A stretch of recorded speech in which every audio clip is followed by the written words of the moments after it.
We are stronger economically than we have been in history.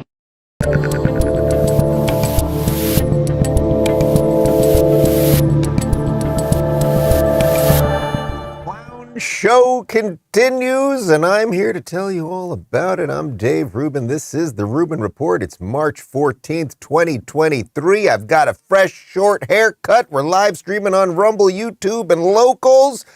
And before we do anything else today, yesterday, we did our special 3 p.m. show yesterday because I was at that diversity, equity, and inclusion event up in West Palm with Governor DeSantis. So we did a delayed show. And during the show, I referenced Yolanda Vega. And several of you did not know who Yolanda Vega was. But Yolanda Vega was a huge television star if you lived in the tri-state area in the 80s, 90s, and even in the last 20 years, apparently. I'm told she just retired last year. She was the lottery woman. And people were going, Dave, who is this Yolanda Vega? And why do you say it like that? We put together a little compilation of Yolanda Vega's best moments. Enjoy. Welcome. Yes, I am Yolanda Vega. Good evening, everyone, for the New York Lottery. I'm Yolanda Vega. Welcome to the New York Millennium Millions drawing being held live and served by an auditor from KPMG. I'm Yolanda Vega. Now, here's tonight's number, the first file up. Good evening, I'm Yolanda Vega. Good evening, I'm Yolanda Vega. I'll have what she's having. What a life, Yolanda. I hope you enjoy retirement. Little known fact about Yolanda Vega, she was the most controversial woman in America from the 80s well into the mid-2000s. That's how good we used to have it. It was before all this woke BS. A woman like that would be controversial. Anyway, if you want to join us for the post-game show, as always, join us at Rubin Report. .locals.com. And real quick, speaking of locals, I don't know if you guys heard about this, but Scott Adams, you guys know Scott Adams. He's been on the show many times, and he's a great thinker and author and creator of the Dilbert comic.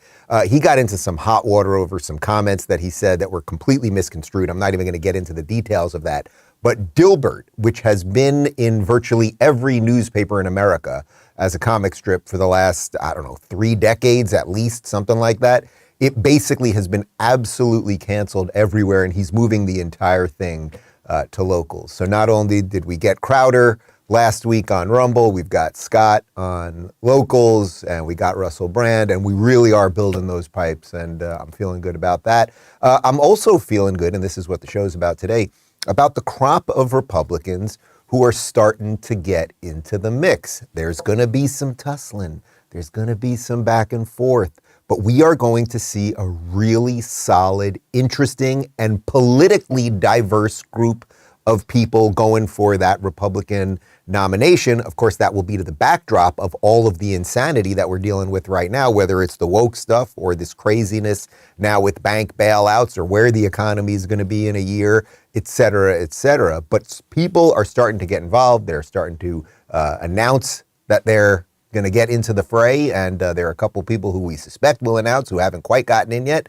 But all of the energy seems to be focused on one guy who has not got in yet. He happens to be the guy I was with yesterday morning, the governor of the free state of Florida, Ron DeSantis. And we're going to contrast a bunch of the political positions of some of the other people running. Obviously, you got Trump. Now you have Vivek Ramaswamy.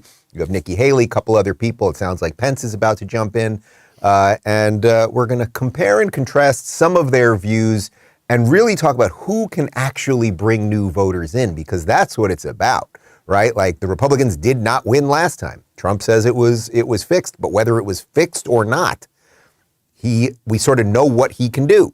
The question is, who can actually bring in new people and get us to this new political realignment that I think is just staring us in the face and actually could get us out of all of this madness. That is the plan today. And before we get to it, let me talk to you about balance of nature real quick. You know, nothing is more fundamental than the fact that fruits and vegetables are good for you. Did you know that? But eating all the fruits and vegetables you need can be time-consuming and expensive. That's why I take Balance of Nature. It gives me a foundation of nutrition and the positive effects of a wide variety of fruits and vegetables in just a few seconds. See why hundreds of thousands of people take Balance of Nature every day. Get 35% off your first preferred order when you use discount code DAVE. That's 35% off your first preferred order when you use discount code DAVE.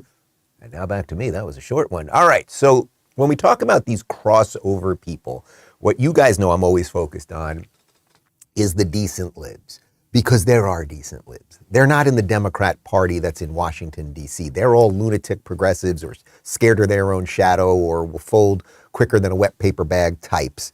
But your aunt who thinks that these are the Democrats of 1986, right? Like there are these people who maybe can move. A lot of them seem to have this aversion to Trump, no matter what, right? Like I could maybe vote for a Republican, but I can't vote for Trump. Now, I may think that's unjust, and I gladly voted for Trump, and there's a situation in which I might vote for him again, depending on how it all shakes out.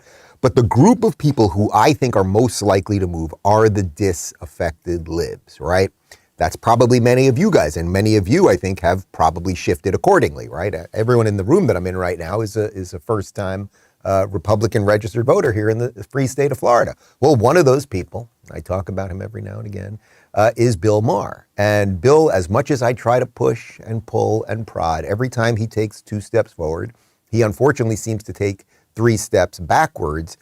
Here he is on Real Time a couple days ago talking about DeSantis, and I think he is just missing the freaking point. Disagree with that. First of all, everything I hear about DeSantis is that he's dull. He doesn't have any charisma. And also, I think liberals, they make a real effort not to understand the Trump voter. And you know, it's like, oh, DeSantis is going to be great because it's Trumpism without Trump. And I think they're like, why would we want a tribute band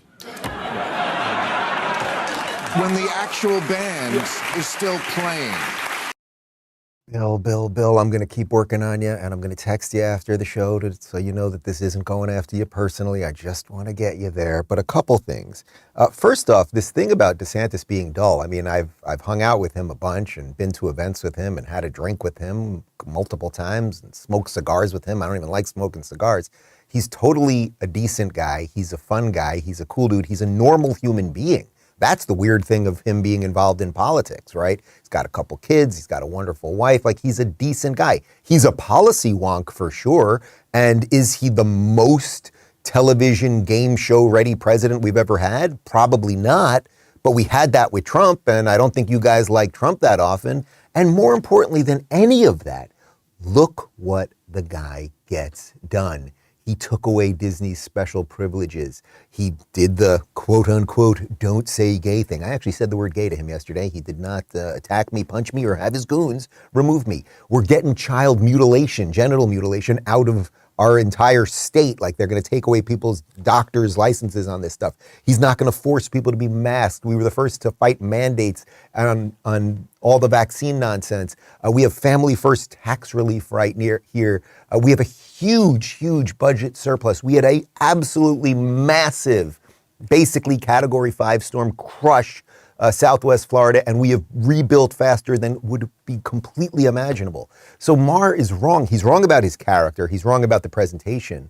But he's right in that the Trump without Trump argument is shallow in some sense. It is. I think what most people on the right are beginning to realize is actually the opposite of that. That DeSantis is Trump, meaning he has some of the same ideas, except he's much more of a threat because he can get things done. And unfortunately, that's why Maher fears him. Maher, I suspect, because Maher does not want to, and the last libs, many of them, the public ones, the last thing they want to do is at the end go, all right, but I do have to vote for a Republican. So they'd rather the nominee be Trump. That is what you're going to see over the next year. You're going to see MSNBC even pushing Trump in a weird way, because they know that if it's Trump, then it's very easy to be like, the Republicans are all nuts. I didn't vote for Donald Trump last time. Donald Trump is evil. He's orange Hitler, blah, blah, blah. Where DeSantis, it's going to be much more nuanced. All DeSantis is going to have to do basically is get up on the debate stage all the time and be like, look how many people moved into our state and look how many people left California. We set every record related to tourism. We have all-time low crime, all-time low unemployment, blah, blah, blah. He doesn't have to get involved in all of that stuff, and he doesn't have to be a game show host. So the policy positions, in many ways, are a sharper version of Trump stuff, but they're getting executed, and they're incredibly popular at the moment. And this is all to the backdrop of the guy has not announced. And I tried in my own very subtle way yesterday when we were sitting down to get a little hint, but I did not get it. But you can see everybody, whether it's MSNBC or Trump, is attacking DeSantis right now. So that tells you where the energy is. Here's a video. Trump put this up yesterday, going after DeSantis. And again, I like Trump. I want to interview him again. I like the kids. But listen to this and tell me the nicknames and the nonsensical argument he's making here. Does any of this make any sense to you? And do you think this is Trump at his best? For those of you that didn't notice, Florida was doing great long before Ron DeSantis got there. People are fleeing from New York to Florida and other places because of high taxes and out-of-control crime. It's really bad. Not because of the governor. Thank you, Mr. President, for doing that. But it's not because of the governor. Florida was doing fantastically. You had a governor named Rick Scott who did a very good job. Even Charlie Crist, a Democrat, did a good job, and he had very good numbers. Sunshine and ocean are very alluring. It's not too hard to work with those factors. So just remember, Florida was doing really well long before Ron DeSantis got there. There's so much here. I'm so tired of this nonsense. It's like, let me just say first off, Trump, again, I like you. I like you. So if you want to really do this, you just have to level up. But this is just a whole load of nonsense. First off, Ron DeSantis. Do you know what sanctus means in Latin? It means holy. Okay, so I think you failed with that one, Trump. And sanctimonious didn't work. And okay, the nickname thing, it's just not going to work because the guy's getting stuff done. It works when you can sort of needle people on these things. It's just not working on that front. He's talking about Charlie Crist there. Charlie Crist just lost by 20 points in the biggest political destruction, really in modern, well, certainly in modern times in Florida, but really almost across the country, like blown away. Charlie Crist was also a Republican. Trump is referencing him as governor. He was governor, what was it, like 15 years ago? He was a Republican at the time. So Trump is suddenly into rhinos or Democrats because Charlie Crist became a Democrat. Ron DeSantis, he did do something right, which is why all the people are moving here and we still get 1,200 people a day. And AOC and Eric Swalwell and Don Lemon are vacationing in Florida while they spend all day long on TV bashing Florida, right? So it's just very, very bizarre. And I just don't think it works. If you want to beat the guy, you have to say, these are why my policies are better. But I think one of the things that Trump is coming up against is the fact that DeSantis is actually at the state level doing many of the things that Trump either said he was going to do or promised to do and just hasn't been able to do, really because he's not in office right now. So here's, we're going with Trump first? Yeah.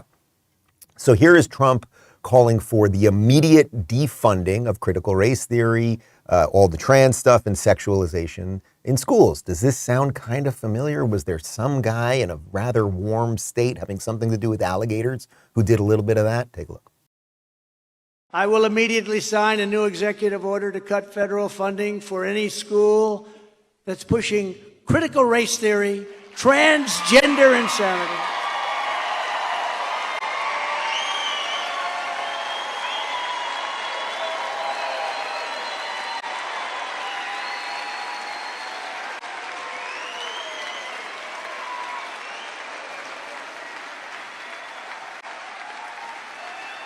And any other inappropriate racial, sexual, or political content on our children, their children.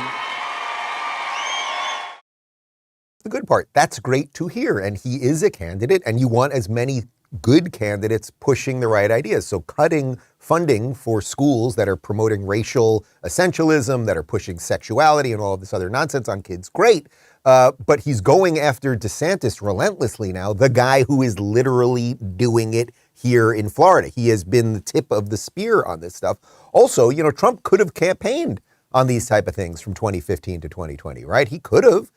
Now, I'll grant him a leash on the 2015 thing because it was sort of early on in the wokeness and everyone was kind of figuring it out. But he really wasn't running on it in the last campaign. DeSantis saw it very clearly and saw also really how it was connected to so many of the broader issues in society. And he has gone out of his way now with a Republican supermajority in Florida to get rid of all of this stuff. When Trump's saying we want to get the racial stuff out of the schools, what he's talking about is DeSantis getting rid of the African-American AP Studies course, as you guys know about, that they stuck woke gender theory in, right? So there you go.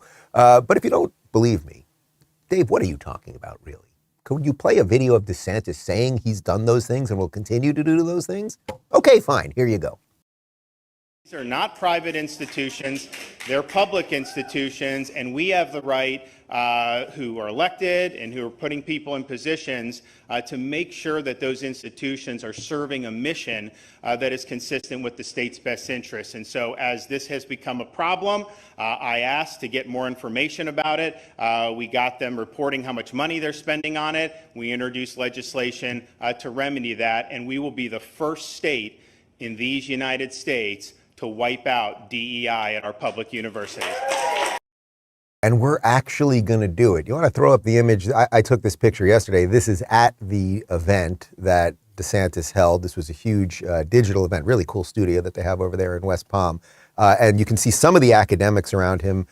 He has thought leaders and academics. He goes around. The guy, he has a couple notes in front of him, but he really does a fine job of hosting a 2-hour event. They Skyped in a bunch of people, including Chris Rufo, who you guys know, and they go through literally how they are going to ban diversity, equity, inclusion in our schools and our institutions here. So Trump is right. Of course, what Trump said is right. Trump says he wants to do it by executive action. Now, I don't love executive actions, whether they come from Republicans or Democrats, but if an executive order, if they are going to exist, I'm actually okay with the president doing it to make sure that children aren't, sexualized by their teachers and the rest of that stuff. But the point is, we are doing it in the functional way here. That's why I've been saying for months, when the machine really moves on DeSantis, and you've seen the articles on this already, what they're going to say is he's Trump with the calculator, he's Hitler with the calculator, right? Because Trump was Hitler, but this guy, he can do it because he actually studies the stuff and he knows exactly what's going on. I'll tell you, we did this little sit down with the governor for about 20 minutes. There were about 5 of us, just an off the record sit down. So it was off the record. I can't tell you anything that was said, not that it was really anything that shouldn't be said publicly. But one of the things that always impresses me about him is you ask this guy about a random city somewhere or district, school district somewhere in Florida. He knows virtually everyone on the school boards and the superintendents. Like, he really knows his stuff. He is a student of this. He's a policy wonk, as I said. That's the thing that Bill Maher is going, oh, he's kind of stiff and he's not television ready, something like that. And it's like, well, maybe we're ready for that. Maybe with the group of people that we have in front of us and Biden with dementia and the endless clown car of diversity hires that this administration has put out there to lie about everything, maybe we kind of want a guy who maybe isn't the life of the party. And I'm not even saying he isn't. He's totally cool dude, basically. But maybe we want someone that's just competent. Anyway, here is Trump announcing that he will defund any school that mandates vaccines or masks, which I'm fairly certain we've also done here in the state of Florida. I will not give 1 penny to any school that has a vaccine mandate or a mask mandate from kindergarten through college. Right, well, that's great. Again, this is good Trump. This is great. That's what we all want. It's fantastic. Unfortunately, I suppose maybe he could have done more or not given Fauci the leash that he gave or whatever, but we don't need to play Monday morning quarterback on that. But here's Governor DeSantis in October of 22, in the midst of the cleanup of Hurricane Ian, talking about how we were going to make vaccine mandates and masks and everything, all the other nonsense related to this illegal right here in Florida. I also just want to say before I leave that there's been a lot of questions to our office about the CDC potentially adding COVID vaccine to the childhood immunization schedule. And I know a lot of parents are concerned about that because if that's on the immunization schedule, the fear is that schools could potentially mandate your child to get a COVID shot even if that's not something that you want to do. So I just want to let everyone be clear, you know, as long as I'm around and as long as I'm kicking and screaming, there will be no COVID shot mandates for your kids. That is your decision. In that speech that he was giving right there, we had already done that here in Florida. He was reiterating what had been done in Florida. So again, Trump is repeating a lot of the things that DeSantis has done. That's just fine, right? I wouldn't mind if you have 10 candidates, right? And everybody's looking at the guy who's actually doing all the stuff. Boy, that guy's doing a heck of a job over there. I do want to run for president too. And maybe I think I'm better for this reason, that reason, the other reason. I'm a better debater. I'm this, I'm that. I have a different idea on this.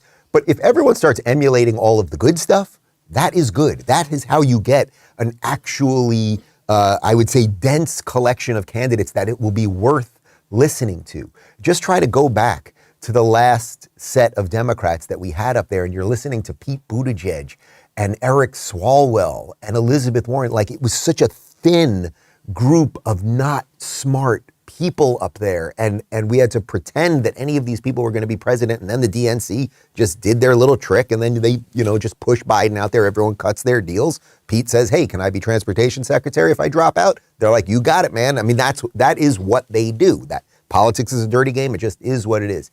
Here's more from DeSantis. Here he is calling out Trump's White House after they lost it, basically, when he was opening up Florida during the pandemic. Yeah, that happened. The White House task force was hammering me for like the first really 3 months because they wanted me to be clamping down harder, and she, so I called. I was like, Deborah, just tell me, when in American history modern has this been done and what were the results? Because I kind of feel like, we're flying blind here and we may be doing things that could be damaging. And she said, she's like, it's kind of our own science experiment that we're doing in real time. And that didn't sit well with me. No. I mean, you're a citizen of a republic. You're not a guinea pig. And so I think that there's a whole bunch of other things I talk about in the book. You remember the George Floyd riots when the epidemiologists, because people were saying, you've been telling people you have to stay in your home. And like in Florida, they were killing us because even in those early days, when we were following federal guidelines loosely, but we were following some, we were playing golf. I mean, the villages, they're setting record for golf. People are boating, all this stuff. Mm-hmm. They were so mad at Florida for doing that. People on the beach, all this stuff. That was their position. You are killing people if you leave your house. So then all these people are thousands of people are protesting. This public health, a clan of people, they are sick. Is that guy not friendly enough for you? Is he not a good enough communicator for you, or whatever else? You might be thinking, actually, that's the type of person I would want in the office. Someone who can actually communicate the ideas clearly and cogently and competently and stand up for the right things. What a great line. You're a citizen of a republic, not a guinea pig. Now, the Deborah he's referring to there, obviously, is Deborah Birx, who Trump let in charge of a lot of this. And in essence, they were saying, we don't know what the hell we're doing. Just follow our guidelines. So, look, to Trump's credit, he did at times go out of his way to say to the states, do what you think is best, right? And that's what federalism's all about. That's what limited government's all about. That's what the president is supposed to do. But as DeSantis is laying out there, then they had, the agents, basically Birx and Fauci, very upset, and Trump ultimately very upset that Florida was opening up too quickly. There's also that video, we've played it a couple of times, where Trump was angry that Georgia was opening up quickly. So these are just facts, and the reason I'm showing them to you is I think there's a competency level here that needs to be really seen. I think you guys see it, but it needs to be seen more so because he's getting things done, and back in the day, Republicans did not get anything done. You may remember this video from a couple weeks ago. This is on CNBC. This is Mike Pence, former VP Mike Pence, going after DeSantis because he beat Disney. He apparently doesn't think that the government should do anything to take away special privileges and special rights and tax exemption. He just wants the government to kind of do nothing, which sort of sounds a little more, dare I say, rhino-ish, the guy who was picked by Trump to be the VP? So I fully support what Florida did about protecting kids under the third grade. But I have concerns about the follow-on. Look, Disney stepped into the fray. They lost. But the idea of going after their taxing authority, that was beyond the scope of what I, as a conservative, limited government Republican, would be prepared to do. Interesting. Is why people don't like Republicans. Don't you get that, Pence? Don't you get that? Going after their tax authority? Where does it say that Disney, a giant corporation that makes cartoons, should have their own tax authority? It doesn't say it anywhere until Florida gave it to them, 50, 60 years ago, whatever it is. All DeSantis did was take it away. He took it away. So every organization and company and corporation will play by the same rules and have the same tax rules and everything else. For some reason, SeaWorld and Gator World, they had to play by the rules everyone else had to play by. Disney didn't. And then Pence looks at evening out the playing field, equality, right? Making it equal for everybody. Pence sees that, doing that, as a use of government that is too big for him. I'm a limited government Republican, so I want to get the government out of the way so we can privilege certain companies and punish other companies. It actually makes no sense, but that's what the Republicans have been selling you for a long time. What do I always say? You don't have to be a Democrat. You can't be a Democrat. Wait, what do I always say? You don't have to be a Republican, but you can't be a Democrat. My argument on that is I'm not telling you the Republicans are all amazing. They certainly aren't, and they will usually fail you. But maybe you get a once-in-a-generation type guy with the right ideas who can get this stuff out, and then it starts exposing the frauds. And I would say in this case, I will interview Pence, I hope. I will treat him with respect and everything else, and I will ask him about just that. How can you say you're limited government if what you mean by that is you are going to allow for certain government privileges for certain organizations? And just to be clear on all of this stuff, whether you agree with DeSantis on all of this, whether you think Trump would do all this stuff more effectively, the simple truth is Trump lost the last election and DeSantis destroyed his opponent here in Florida. If you remember, in 2018, DeSantis won by 30,000 votes. Andrew Gillum was the Democrat at the time. It turned out that the guy was a meth addict caught at an orgy just a few weeks, I think, or maybe 2 months after the election.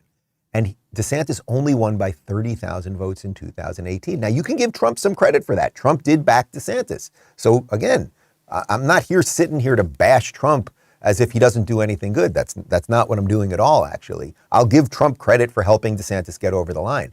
But the point is that after winning by 30,000 votes in 2018, then we get this insane COVID lunacy, the lockdowns, all of the stuff. And then what happens? Florida becomes the freest state in the union and probably the freest place literally in the entire world. And you know what happens? He goes from winning by 30,000 votes to $1.5 million votes. 1.5 million votes. Mathematically, he basically 50x'd his popularity. That is pretty freaking powerful, as is this new ad that I thought really just nailed it.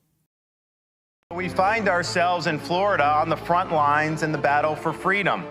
Together, we have made Florida the nation's most desired destination, and we have produced historic results. But now's not the time to rest on our laurels. We have the opportunity and indeed the responsibility to swing for the fences so that we can ensure Florida remains #1. Don't worry about the chattering class. Ignore all the background noise. Keep the compass set to true north. We will stand strong. We will hold the line. We won't back down. And I can promise you this, you ain't seen nothing yet. Thank you all. God bless you. America that you want to live in? Isn't that the America we used to live in? I am truly not trying to sit here and do a DeSantis commercial. But sometimes when you get a guy who's doing it right, who gets the messaging, who understands what the issues are, who has the pedigree as a lawyer and from the Navy and has surrounded himself with the right people, maybe this is the chance to get out of the thing. I think that might be what this really is all about, this next election. Is this the last chance we have to get out of the lunacy? And maybe you can make the argument that Trump is the best guy to get us out of the lunacy. I'm fairly certain you can make the argument that DeSantis is the best guy to get us out of the lunacy. And someone will obviously try to make the argument that Nikki Haley is the best person or Vivek. I'm actually going to sit down with Nikki Haley. We're doing that later this week, right? We're doing that tomorrow. I'm going to sit down with Nikki Haley and we will talk about all of these issues. I'm going to try to sit down in person with all of the candidates and again, treat them all equally, not hiding my opinions. You know, the funny thing about mainstream media, you know, Chuck Todd pretends he has no opinions, yet it's obvious. Jake Tapper, et cetera, et cetera. I will try to do these interviews in a far more honest way. Again, I am not a journalist. I am just some guy with some thoughts. And you watch me express those thoughts and I'll sit down with these people and then you'll make up your mind and it's all good. And if at the end of the day, you watching this right now come to a different conclusion than me, okay, we're good. Freedom. It's pretty sweet. So what is the mainstream media focused on right now? Well, they are focused on taking out DeSantis. It is very obvious. Note, you say, well, who's the threat? Who's the threat? Why is no one going after Trump anymore? Because they don't view him as the threat. Trump views DeSantis as the threat, so Trump's going after DeSantis. And everyone on the left is going after DeSantis. And even the sliver of sane lefties that shouldn't be going after DeSantis, like Maher, they're going after him. But on the televised mental institution known as MSNBC, Joy Reid, and as you guys know, Joy Reid is a very well-paid, racist, crazy person. Here she is completely lying. So this is a complete lie. They talk to you about misinformation and disinformation. They want us to be banned and silenced and visibility filtered and the rest of it. Here's Joy Reid completely falsely claiming that Republicans want to prevent Black history and the existence of gays. What does it say about our society that for one of our two major political parties, the salient issue for them is stopping students from learning Black history and from even discussing the existence of gay people? They have decided that is the most important issue in the country, more than the economy, more than anything else. It's stopping kids from learning those two things. Ibram Kendi, we don't even need to listen to his nonsensical answer, but she knows she's lying. And what you must understand is that MSNBC and the executives there and anyone that puts her on television, they know she's lying too. So you have to know that they put her on television to lie. If anyone at MSNBC had a shred of journalistic integrity, they would sit her down and say, actually, Joy, you joyless Joy, it turns out they're not trying to stop anyone from learning Black history in Florida. It's actually mandated by the state. God, repeating myself, it's like, you guys know, one AP class that had something to do with gender queer studies that was going to be incorporated into African American history. That's what this was about. And that he doesn't want the existence of gay people to be known. You know, it was funny yesterday. So I'm sitting, again, we have this little 6 of us or so, 5 of us and the governor sitting there, and we're all getting to ask him questions and we're talking. And I started asking him a couple questions and he full on didn't see me. He erased my existence. I was like, Gov, can you see me over here? Dude, it's so silly. It's just so absolutely ridiculous. He actually asked me how the kids are doing. So that's where we're at with these people. They are just completely, absolutely ridiculous. And speaking of completely, absolutely ridiculous, on the Major League channel that NBC owns, because MSNBC is the JV league for the crazy people and the lunatics and the people who've been caught doing bad things, they throw them over there. The major channel is NBC, and Chuck Todd hosts Meet the Press. Meet the Press used to be great. Tim Russert was just absolutely wonderful back in the day. For those of you that remember him, Chuck Todd is a partisan hack who's he's just terrible. Anyway, here he is accusing DeSantis of politicization because we're going to spend a day a year in Florida schools teaching about communism, and I guess he's all about communism. Weird, huh? A question. I don't know if DeSantis is going to be talking to swing voters. Here's like one of the things he said in Vegas yesterday. Take a listen to this. We're also the first state in the country to establish every November 10th, the day in our schools is earmarked to teach our students at all grade levels about the evils of communist regimes throughout history. We're going to tell the truth about Marxism and Leninism. In Miami. You know, Jonathan, it's sort of like, look, being a Floridian, I sort of know what he's trying to play there and all of that. But I would tell him, I went to Florida public schools, you know, we were taught this, it was called history. Right. It just seems like a weird politicizing, you know, he's going out of his way to politicize something. First off, if Chuck Todd is a Floridian, leave. I mean it. Anna Navarro, leave. Why do you people live here? Why do you vacation here if it is so evil? And they're coming after the gays, and they're coming after the blacks. Why would you live in such a place? other than you know that everything you say is a complete lie? Why? Also, why? This makes literally no sense. Why would you be upset that it would be mandated that we would learn, that young people would learn that communism and Marxism and socialism are bad, unless you're a communist or a Marxist or a socialist?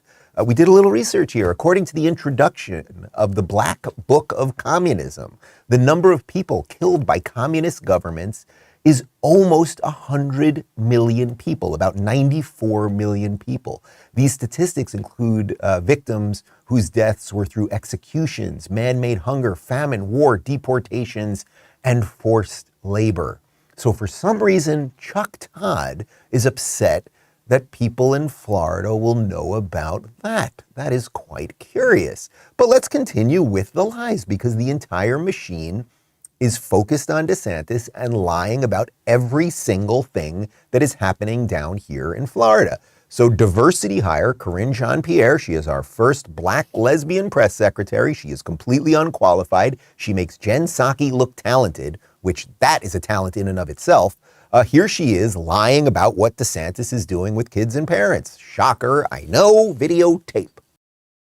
So, can you respond to Governor Ron DeSantis in Iowa today, who said Florida is where woke goes to die? So here's what I have to say. When Republicans, extreme Republicans, these MAGA Republicans, don't agree with an issue or with policy, they don't bring forth something that's going to either have a good faith conversation. They go to this conversation of woke. But that is not actually policy. But what that turns into is hate. What it turns into is despicable policy. And it's just not the way we're going to move forward. This is not protecting freedoms. This is not having a good faith conversation on how we can move the country forward. This is about we're talking about attacking young kids and their parents because of how they view themselves. Attacking young kids and their parents. No one, it's simply not happening. You, Karine Jean-Pierre, could come to Florida. You probably vacation on Miami Beach like the rest of the Democrats, and no one will care about you or your lesbian wife. They might point at you and go, my God, that's Karine Jean-Pierre. She's a pretty terrible press secretary, but nobody's going to stop you from going anywhere because you're Black or because you're a lesbian. It's just utter nonsense. And that she says that she's the one that wants to have good faith. The Democrats, yes, the Democrats want to have good faith conversations. And that when you say woke, it doesn't translate into good policy. Yes, it does. We're doing it right here. That's why even liberals, bananas California liberals, are moving to Florida, 1,200 a day. And is it not, Karine Jean-Pierre, the Biden Department of Justice that was trying to treat parents as domestic terrorists when they got upset that random school teachers were talking to their kids about sexuality and gender and their genitals? Yeah, that's what the Biden administration was doing. Wasn't it the Biden administration that forced parents and kids to take a fake vaccine and get booster shots and put on masks and kick them out of schools and everything else? And now we are seeing all the results of that, whether it is vaccine injuries or whether it is delayed speech with kids or social problems or anxiety or whatever else. Yeah, I think you know I'm right, Karine Jean-Pierre. I'm just trying to have a good faith argument with you. But it continues. Joe Biden has no idea what he's saying. He is not in charge of this operation.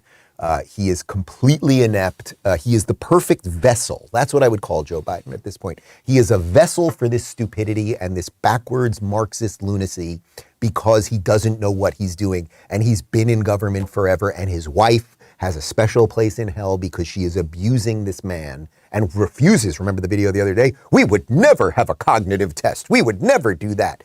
Like this is elderly abuse with this guy. But here's Biden calling out Florida. He doesn't like Florida either because we are going to stop doctors from giving young children sex hormone blockers, and we're not going to chop off their genitals. In the old days, most of us were against genital mutilation, but here we are in modern times. Enjoy. Transgender kids is a really harder thing. What's going on in Florida is, as my mother would say, close to sinful. I mean, it's just terrible what they're doing. It's not like, you know, a kid wakes up one morning and says, you know, I decided I want to become a man, or I want to become a woman, or I want to change. I mean, what are they thinking about here? They're human beings. They love, they have feelings, they have inclinations that are, I mean, it just, to me, is, I don't know, it's cruel. And the way we do it is we make sure we pass legislation like we passed on same-sex marriage. You mess with that, you're breaking the law, and you're going to be held accountable. Sorry, you old buffoon. We have something called federalism, and the states are allowed to make whatever laws they don't like. And then if the citizens don't like those laws, they can leave the states. But you don't get to make some sort of law that's going to override the state when it comes to genital mutilation. Biden, also, he looks horrible, like this thing is just breaking down right in front of us. And he simply has no idea what he's talking about. You know, when he says that, this is what they do with everything. It all kind of sounds right. Kids don't just wake up and say, I feel like a man today, or I feel like a girl, or whatever. That does sort of sound right, except it's wrong. Because we know there is a social contagion element to this thing, right? We know this for a fact when they're staring all day long at sex change operations and boys who are girls and girls who are boys and boys with boobs and chicks with dicks and all of the stuff, right? When they do see that all day long on TikTok, we know now there's a social contagion element to it. Abigail Shrier, what was Abigail Shrier's book? It's a fantastic book. Irreversible Damage, thank you. She wrote a fantastic book about this. We should have her on again. That young girls in particular are susceptible to the social contagion portion of this, meaning they start seeing these videos and then they go, you know, I'm not the girliest girl ever. And actually I like blue more than I like pink. I must be a boy. Or what they do, the other social contagion element of this is they will take a feminine boy, you know, I don't even like that phrase, but a boy who maybe isn't into just cars and Transformers and war and whatever. Yeah, maybe he likes art or something else. And now they will basically say to him, you are actually a girl. So it's odd because they're the ones who are actually more into gender stereotypes. But the guy has absolutely no idea what he's talking about. By the way, the interviewer there was Kal Penn, who I guess was a comedian at one time. Give me his number. What was his movie? He did Harold and Kumar, went to White Castle, right? Somehow he's interviewing Joe Biden. I don't know how that happened. But here he is asking Biden about climate change. Listen to the way he phrases this question. And what do I always say? You scratch a progressive, you find an authoritarian. You obviously understand the existential threat that young people feel when it comes to climate. Sure. How do you balance that with the immediate concerns of babysitting Congress or getting 51 or 60 votes on some of this? Well, look, I've been I don't want to be careful here. Sure, yeah. I've been relatively successful. Right. In working across the aisle. There is a MAGA Republican portion of the party. It makes up about a third of the Republican Party. But there's a lot of people in the Republican Party who are traditional conservative Republicans that you can deal with. But, you know, the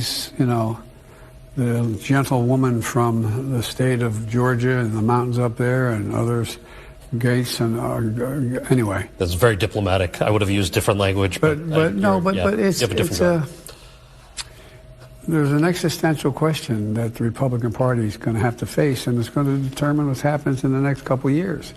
But my focus is just stay focused on the things that matter. We've got to deal with the climate. We've got on the things that matter. What have they done to that man's forehead? What is going on up here that they have lifted him so many times he's starting to not look human? But they all end up this way. Pelosi ends up this way. They all end up this way for some reason.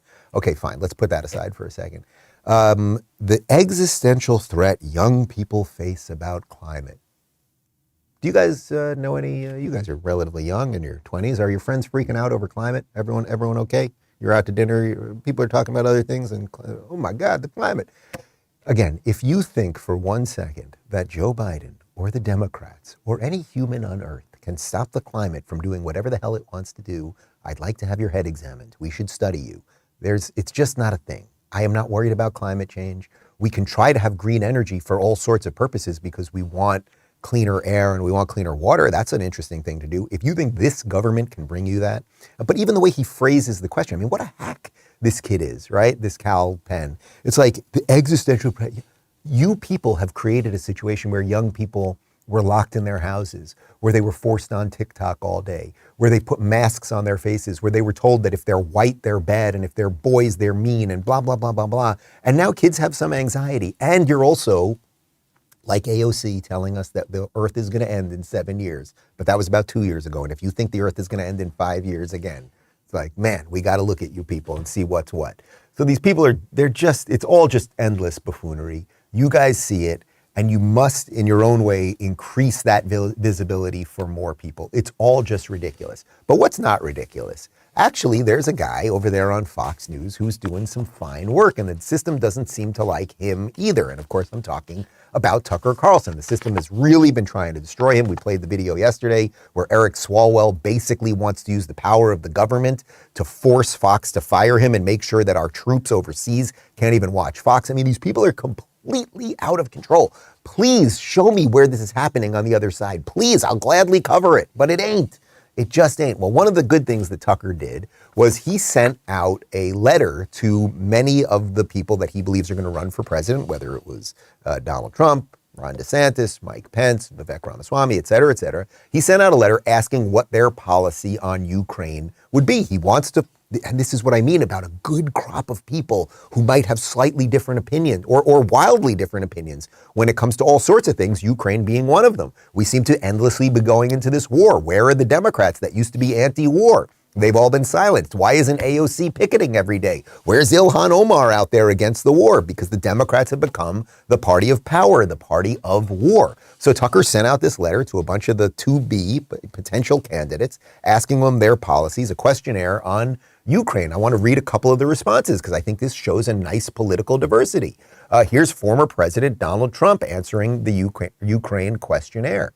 Like inflation and numerous other self-inflicted wounds and mistakes made over the past 2 years, Russia would definitely have not raided and attacked Ukraine if I was your president. In fact, for our 4 years, they didn't attack, nor did they have any intention of doing so as long as I was in charge. That's a completely, you can come back to me for a second, that is a completely true and clear and cogent answer by Trump. Ukraine, what did they do? Russia invaded Ukraine under Barack Obama before Trump, right? That's we all know that.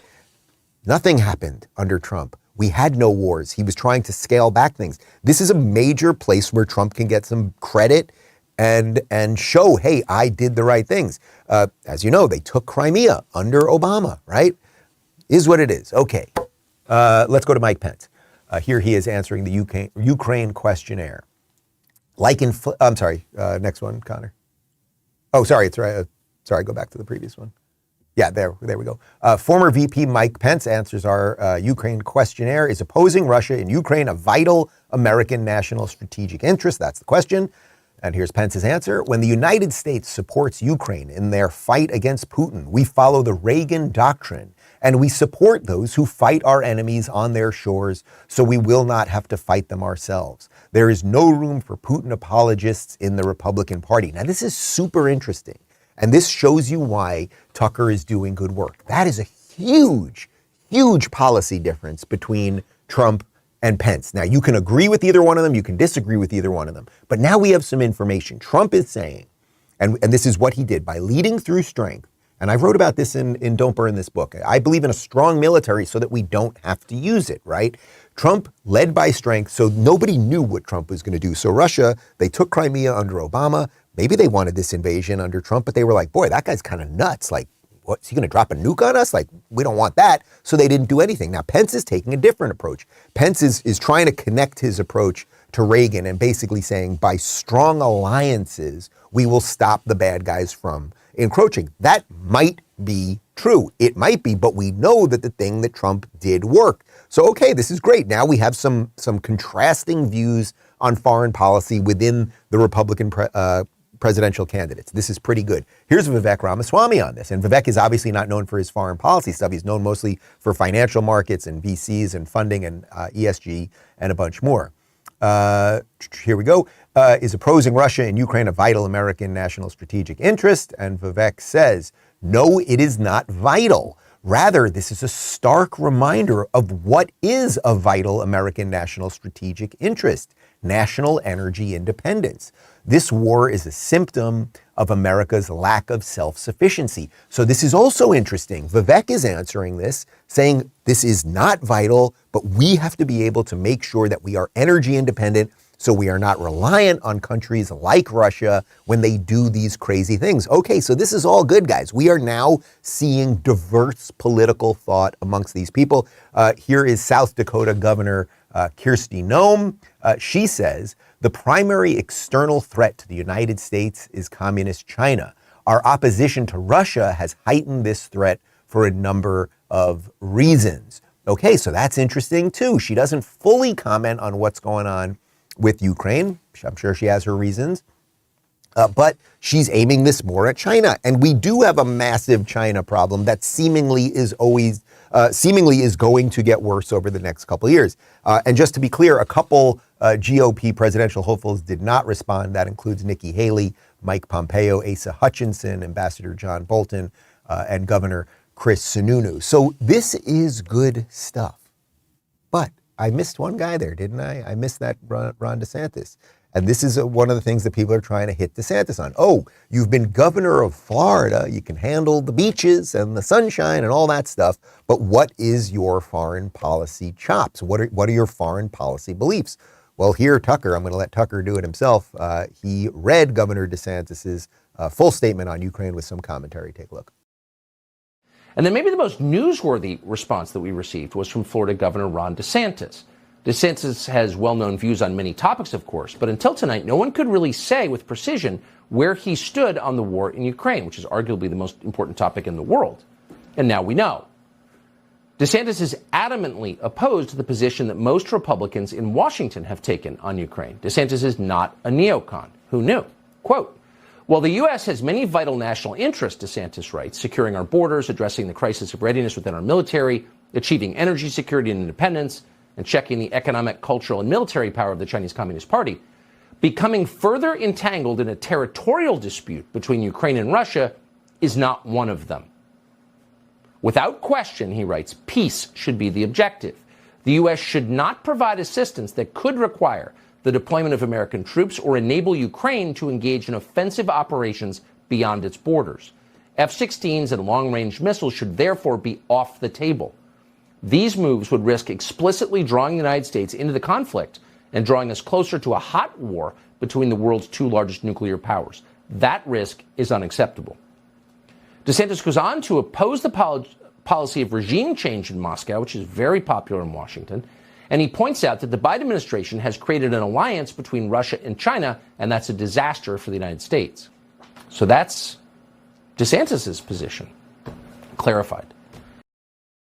So before we get to the nitty-gritty on DeSantis's position, what's most interesting about this is you have to understand Tucker Carlson is mostly an isolationist. I don't want to speak exactly for him, but he's more along the lines of we should be caring about Americans. We should be caring about the heartland. We should be funding things so that people in America can prosper the most. That's really, I would say, Tucker's reason for being a public figure. That is what he cares about. That's what he's written about and talks about all the time. And what he's in essence saying, the reason he read that one the way he did is, hey, this guy is not a neocon. He doesn't want to get us in these crazy wars. What I also liked about DeSantis's commentary there, it was the most detailed. Do not give them certain weapons that could go on the offense. What have I been saying this entire time throughout the Ukraine war? Every week we give them more money, we give them more weapons, and you can see guys like Lindsey Graham and Mitch McConnell, well, this will help turn the tide of the war. This will do it. And it's like, no, it's not. Oh, we gave them 4 more tanks. They got a couple more planes, a little more cash that we don't know what they're doing with. None of this has ended the war. It has elongated the war. It has gotten us into a protracted conflict that nobody knows how it's going to end, except the crazy guy on the other side of the world does have the biggest bomb. And he has quite a few of them. And that is a problem. So DeSantis is trying to give a somewhat measured answer there. Now, you might like Trump's just sort of like completely blanket. I was thought of as crazy, so they weren't going to do anything under me. And that might be the best policy.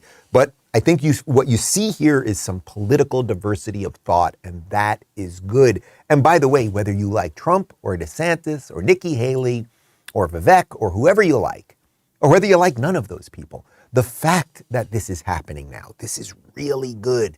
because it's going to make the media not know what to do about it. The Democrats clearly are going to be the party of war. This Democrat machine, the Biden machine, the money laundering that's going on in Ukraine and all that stuff, it cannot stop itself. So they're the party of war. So whoever ends up doing this on the Republican side will be more anti-war. And that, I think, ultimately is a good thing. So now let's get this thing full circle to where we started with the show. We started with Bill Maher, right? And Bill Maher basically was saying, well, you know, DeSantis is just going to be a retread of Trump, and who wants that retread? Except the thing is, he has done the things that have caused the place where he governs to flourish. And you may remember this, we've played it a couple times, but I thought it was worth bearing repeating on today's show, which I will send to Bill myself. Even Bill has admitted, I got him to admit it, I can put a little feather in my cap on this one, even Bill Maher has admitted that there is a way he himself would move to the scary red state of Florida, and it's because of the lunacy of California and big government and Gavin Newsom and Democrat policies. If California says, I have to take shots, and DeSantis says, I don't, hello, Florida. That's what I'll say about DeSantis. He's a good dude. He's a good dude. He really is. And he doesn't care whether you smoke weed, and he doesn't care who you marry. He doesn't. But to sound like the voiceover at a movie that's coming out soon, shit just got real. But like for me, personally, really, shit just got real with that. Yeah. And that's in my mind. Dude, I left this place because of it. And I don't want to leave this place. It would be very hard. I'm 66 years old. I know I look 40. Look amazing. The hair seems thicker than it was a couple of years ago. Dave, I don't know what you're doing over there. But, it was not, but it's not easy for anyone, right? I'm playing that clip again is because it sounds like Maher's going to go the other way, right? Like, so trust me, in Maher's mind, he wants Trump to be the nominee because it will make it very easy for him to say, I'm still the liberal and the Republicans are all bananas. DeSantis really complicates this for a lot of people. That's why the machine is going nuts, because the good liberals realize that freedom actually matters. Classical liberalism, I used to talk about it quite often, is the most freedom-based ideology that there is. And if you are a classical liberal, meaning you believe in old school individual rights, you believe in laissez-faire economics, you believe that people should make choices for themselves and associate with the people who they want to associate with, and you believe in limited government and all of those notions, well, then in essence, you are a moderate Republican right now. And I believe that is what most of us are. So DeSantis is the threat to the people on the fringes because he's the one that can bring this stuff together. I sense it could be a Reagan, 1984 kind of situation, but we shall see. I enjoyed today's program. You will all have lunch and then be sent off to live your lives. That's what we shall do today. But if you want to join us for the post-game show coming up in under 60 seconds, you can join us at rubinreport.locals.com. Part one of my interview, it's blowing up on the computer machine with Russell Brand, is up on YouTube and Rumble. It's up, of course, the full thing ad-free over on Locals. And since we hit Karine Jean-Pierre pretty hard today, here's her predecessor, Jen Psaki, with the cold close, and then I'll see you in the post-game in just a couple minutes, and we'll see everybody else tomorrow. I'll have to circle back on that one.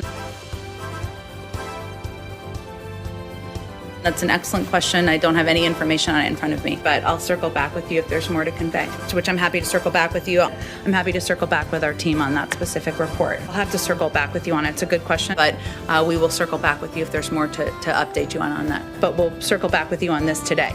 We'll circle back with you. We will certainly circle back with you more directly. So I can circle back with our COVID team and see if we have more specifics. So I'll have to check on that specific piece, and we'll circle back with you directly. I'll circle back if there's more I can share with you.